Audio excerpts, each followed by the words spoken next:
The Federal Chart of Accounts that we base the USFR Chart of Accounts on separates student and instruction support services.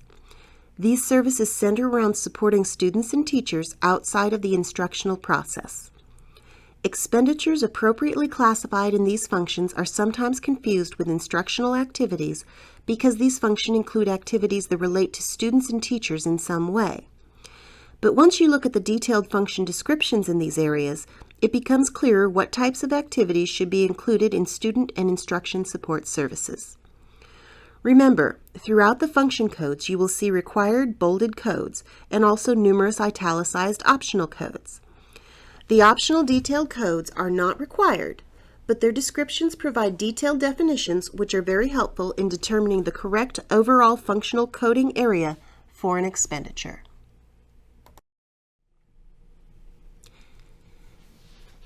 Function 2100 Support Services Students account for the activities designed to assess and improve the student's well-being and to supplement the teaching process.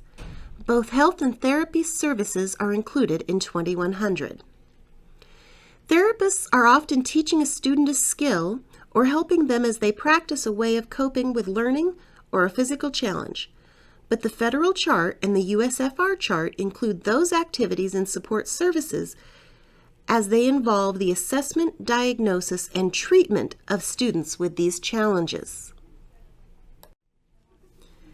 For example, if we look at function 2160 for occupational or physical therapy related services, this optional but more detailed function description under 2100 can help identify that the therapist services of assessing, diagnosing, and treating a student with occupational or physical therapy needs should be coded to function 2100 or the more detailed 2160 if the optional detailed code is used. Similar to 2100, the optional detailed codes in 2200 can help identify more specifically the activities that are included in function 2200. 2200 Support Services Instruction accounts for the activities associated with assisting instructional staff with the content and process of providing learning experiences for students, such as instruction improvement and academic student assessment services. One issue we see related to 2200 being confused with 1000 is related to substitute teachers used in the classroom while regular classroom teachers attend training. Here again, we will turn to the guidance included in the optional detailed codes under 2200 to fully understand what the Federal Chart and the USFR Chart include in support services instruction. If we look at optional code 2213, Instructional Staff Training, we see that it includes the incremental cost of providing substitute teachers in the classroom while the regular classroom teacher attends training.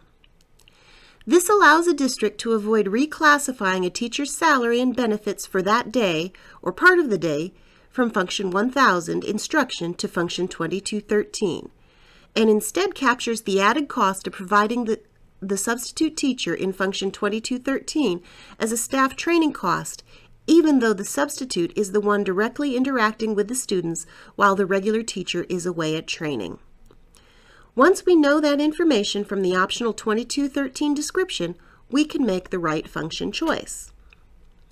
Be sure to notice that the 2213 function description doesn't say that all substitutes should be coded to 2213 when teachers are out of their classroom.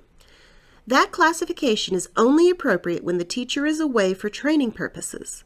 A substitute teacher covering for a teacher that is absent due to illness, scheduled leave, or any reason other than training would be classified as an instructional cost in function 1000.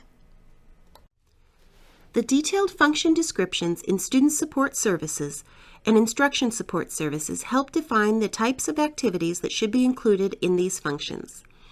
Although the required function codes are bolded, remember to look at the italicized optional codes even if your district doesn't code to the detailed level.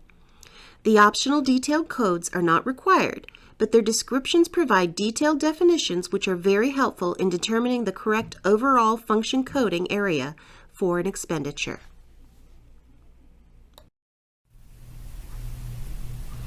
If you want to know more about this and other school district finance-related topics, please refer to the resources on our website.